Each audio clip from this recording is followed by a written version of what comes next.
Ice cream তো সবাই পছন্দ করে, বিশেষ করে এই গরমের দিনে।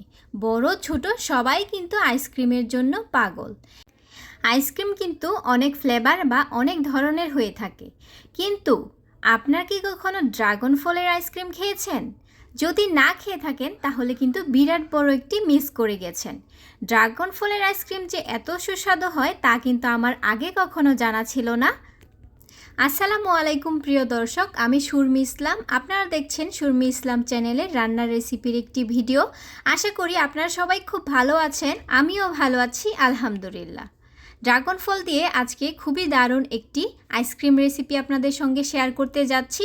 তাহলে আর কথা না বাড়িয়ে চলুন দেখে নিই কীভাবে আজকে আমি এই ড্রাগন ফলের মজাদার সুস্বাদু ঠান্ডা ঠান্ডা আইসক্রিম রেসিপিটি তৈরি করি। বিসমিল্লাহ। ড্রাগন ফলের আইসক্রিম বানানোর জন্য আমাদের কিন্তু এখানে ড্রাগন লাগবে। আমি এখানে পাকা দেখে একটি মাত্র ড্রাগন নিয়ে নিয়েছি। শুধুমাত্র একটি ড্রাগন দিয়ে কিন্তু আপনারা এই মজাদার আইসক্রিমটি বানিয়ে নিতে পারবেন। ড্রাগনটা আমি ভালো করে ছিলে কেটে নিয়েছি, দেখতে পাচ্ছেন।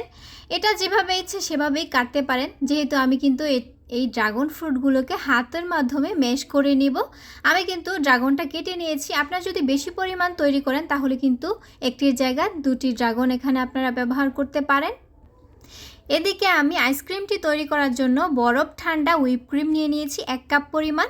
1 কাপ পরিমাণ নিয়ে আমি কিন্তু হ্যান্ড উইক্সের সাহায্যে মিক্স করে নিয়েছি। আপনারা চাইলে এই কাজটি ব্লেন্ডারেও করে নিতে পারেন। এবার এতে আমি দিয়ে দিব কনডেন্স মিল্ক। আমি এখানে 1/2 কাপ পরিমাণ কনডেন্স মিল্ক ব্যবহার করছি। আপনারা চাইলে কিন্তু এখানে গুঁড়ো দুধটাও ব্যবহার করতে পারেন, কিন্তু কনডেন্স মিল্কটা দিলে আইসক্রিমের টেস্টটা কিন্তু অনেকাংশেই বেড়ে যায়। এখানে কিন্তু আমি আলাদা করে কোনো চিনি অ্যাড করব না, যেহেতু হুইপ ক্রিম এবং কনডেন্স মিল্ক দুটোই কিন্তু মিষ্টি রয়েছে অনেক পরিমাণ।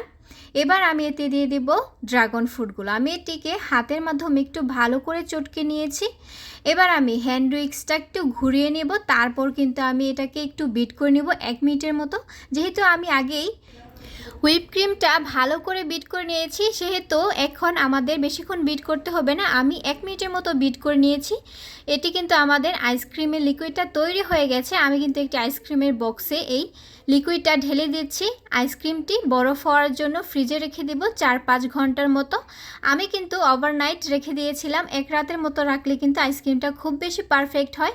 আমি সকালে বের করে নিয়েছি, দেখতে পাচ্ছেন আমাদের আইসক্রিমটা কিন্তু পারফেক্টভাবে বরফ হয়ে গেছে। আমি চামচ দিয়ে স্কুপের আকারে আইসক্রিমগুলো নিয়ে নিচ্ছি।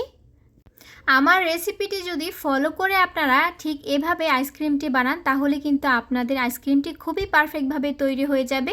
মুখে দিলেই কিন্তু মিলিয়ে যায় এবং প্রতি বাইটে বাইটে কিন্তু ড্রাগন ফ্রুটের যে বিচিগুলো সেগুলো দাঁতে লাগে। খেতে কিন্তু খুবই অসাধারণ লাগে। আমার কাছে কিন্তু খুবই ভালো লেগেছে। আমার বাচ্চারাও খুবই পছন্দ করেছে এই আইসক্রিমটি। চাইলে আপনারা বাড়িতে এভাবে গরমের দিন ঠান্ডা ঠান্ডা আইসক্রিমটি বানিয়ে খেতে পারেন। আর এভাবে স্বাস্থ্যসম্মতভাবে যদি আপনারা বাড়িতেই ফ্রুট আইসক্রিম বানিয়ে নেন তাহলে কিন্তু আপনাদের স্বাস্থ্য ঝুঁকিটা অনেকাংশেই কমে যায়। তাহলে আমার আজকের এই আইসক্রিম রেসিপিটি আপনাদের কাছে কেমন লেগেছে? যদি ভালো লেগে থাকে তাহলে লাইক কমেন্ট করতে ভুলবেন না। দেখা হবে অন্য কোনো দিন অন্য আরেকটি নতুন রেসিপি নিয়ে। আসসালামু আলাইকুম, আল্লাহ হাফিজ।